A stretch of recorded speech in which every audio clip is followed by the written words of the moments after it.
అతనిని భర్తగా స్వీకరించాలని ఎన్నో ఆశలు పెట్టుకుంది.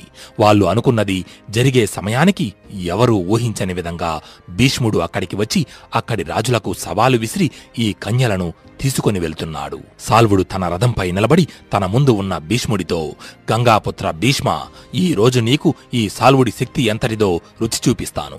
నేను వేసే బాణ పరంపరతో నిన్ను మూర్ఛపోయేలా చేస్తాను అని సాల్వుడు తన మాట పూర్తి చేసే లోపే భీష్ముడి ధనస్సు నుండి ఒక బాణం వెలువడి సాల్వుడి చేతిలోని ధనస్సును విరగ్గొడుతుంది. సాల్వుడు మరో ధనస్సును తీసేలోపు భీష్ముడు సాల్వుడి మీదకు మరో బాణాన్ని సంధిస్తాడు. ఆ బాణం 3 బాణాలుగా మారి సాల్వుడి రథసారథికి తగిలి సాల్వుడి రథంపై ఉన్న జెండాను, అతని తలపై ఉన్న కిరీటాన్ని నేలరాలుస్తుంది. సాల్వుడు అవమానంగా భూమిపై పడి ఉన్న తన కిరీటాన్ని చూసి తిరిగి భీష్ముని వైపు చూసేలోపే భీష్ముడు ధనస్సు నుండి ఇంకో బాణం వచ్చి సాల్వుడి రథానికి తగిలి ఆ